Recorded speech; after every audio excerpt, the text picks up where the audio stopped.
Assalamualaikum warahmatullahi wabarakatuh. Perkenalkan, nama saya Anissa El Halidi dari kelas manajemen 14B2. Nah, pada hari ini saya akan sedikit memberikan penjelasan atau presentasi tentang manajemen risiko berdasarkan ISO 31000 tahun 2018. Langsung aja ya teman-teman.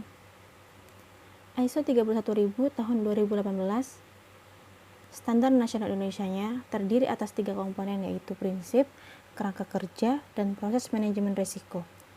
Prinsip memberikan panduan tentang karakteristik manajemen risiko yang efektif dan efisien. Kerangka kerja membantu integrasi manajemen risiko ke dalam aktivitas dan fungsi organisasi. Proses melibatkan penerapan sistem kebijakan, prosedur, dan praktik pada aktivitas manajemen risiko.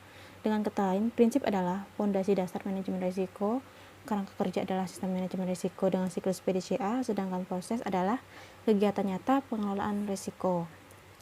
Ya, yang pertama saya akan menjelaskan tentang prinsip manajemen risiko. Ada 8 prinsip manajemen risiko, yaitu salah satu yang pertama adalah terintegrasi, yang kedua terstruktur dan komprehensif, yang ketiga disesuaikan, yang keempat inklusif, yang kelima dinamis, yang keenam informasi terbaik yang tersedia, yang ketujuh faktor manusia dan budaya, dan yang terakhir adalah perbaikan sinambung.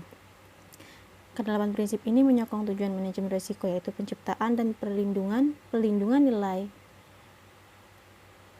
nilai suatu organisasi diwujudkan dengan meningkatkan kinerja, mendorong inovasi, dan mendukung pencapaian sasaran. Penerapan manajemen risiko baru dapat dikatakan berhasil apabila nilai organisasi meningkat setelah itu. Kemudian selanjutnya ada kerangka kerja manajemen risiko. Ada 6 unsur kerangka kerja manajemen risiko, yang pada dasarnya adalah siklus Deming atau PDCA, yang mengelilingi kepemimpinan dan komitmen, dan dengan tambahan integrasi di antara perbaikan dan desain. Siklus diawali dengan kepemimpinan dan komitmen dari manajemen puncak dan badan pengawas. Nah, perintisan itu dilanjutkan dengan integrasi dengan sistem lain di dalam organisasi, karena manajemen risiko bukan satu sistem yang dapat berdiri sendiri. Hasil integrasi diwujudkan di dalam desain kerangka kerja manajemen risiko untuk selanjutnya nanti diterapkan dalam implementasi. Yang terakhir, efektivitas sistem dinilai dengan evaluasi dan ditingkatkan dengan perbaikan. Yang selanjutnya ada proses manajemen risiko.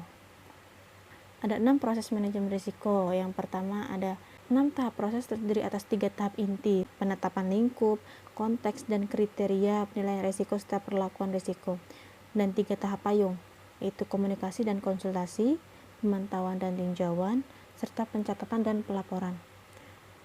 Proses diawali dengan komunikasi dan konsultasi di antara pemangku kepentingan. Selanjutnya, penetapan lingkup, konteks, dan kriteria yang diikuti dengan penilaian risiko dan perlakuan risiko menghasilkan keluaran proses manajemen risiko seperti register risiko. Keluaran proses ini ditindaklanjuti dengan pemantauan dan tinjauan serta direkam dengan pencatatan dan pelaporan. Ya, selanjutnya penilaian risiko. Apa itu penilaian risiko? Secara umum, penilaian risiko adalah keseluruhan proses identifikasi risiko, analisis risiko, dan evaluasi risiko. Penilaian risiko pada dasarnya merupakan kegiatan penilaian atas kemungkinan kejadian yang mengancam pencapaian tujuan dan sasaran organisasi. Dan kemudian ada manfaat penilaian risiko. Yang pertama, membantu pencapaian tujuan organisasi. Yang kedua, menjaga kesinambungan pelayanan kepada para stakeholder. Yang ketiga, melakukan pelayanan secara efektif dan efisiensi. Yang keempat, menjadi dasar penyusunan rencana strategis. Dan yang kelima, menghindari terjadinya pemborosan. Berikut tadi manfaat penilaian risiko. Kemudian selanjutnya ada mitigasi risiko. Apa itu mitigasi risiko? Mitigasi risiko merupakan pengambilan langkah-langkah untuk mengurangi kerugian yang dapat ditimbulkan dari dampak atas risiko. Karena wujud risiko belum diketahui secara jelas, maka perlu adanya pengelolaan risiko secara baik dan benar agar tidak berdampak pada kelangsungan proses bisnis utama. Selanjutnya saya akan menjelaskan sedikit tentang Undang-Undang Nomor 11 Tahun 2020 tentang Cipta Kerja, tentang penetapan perizinan berbasis risiko. Perizinan berusaha berbasis risiko ini sebagaimana dimaksud dalam pasal 6 huruf A dilakukan berdasarkan penetapan tingkat risiko dan peningkatan skala usaha kegiatan usaha. Tulis paragraf 1 pasal 7 ayat 1 Omnibus Law Cipta Kerja.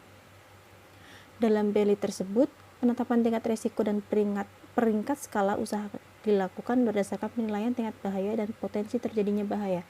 Penilaian tingkat bahaya dilakukan terhadap aspek kesehatan, keselamatan, lingkungan, pemanfaatan, dan pengelolaan sumber daya dan atau risiko volatilitas. Penilaian tersebut dilakukan dengan mempertimbangkan jenis kegiatan usaha, kriteria kegiatan usaha, lokasi kegiatan usaha, dan keterbatasan sumber daya. Untuk kegiatan tertentu, penilaian tingkat bahaya sebagaimana dimaksud pada ayat ketiga dapat mencakup aspek lainnya sesuai dengan sifat kegiatan usaha. Jelas paragraf 1 pasal 7 ayat 1 Omnibus Law Cipta Kerja. Sementara, penilaian potensi terjadinya bahaya meliputi hampir tidak mungkin terjadi, kemungkinan kecil terjadi, kemungkinan terjadi, atau hampir pasti terjadi. Berdasarkan penilaian tingkat bahaya dan potensi bahaya tersebut, tingkat risiko dan peringkat skala usaha, kegiatan usaha ditetapkan menjadi kegiatan berisiko rendah, menengah, dan tinggi. Nah, itu tadi sedikit penjelasan dari saya tentang ISO 31000 tahun 2018. Terima kasih.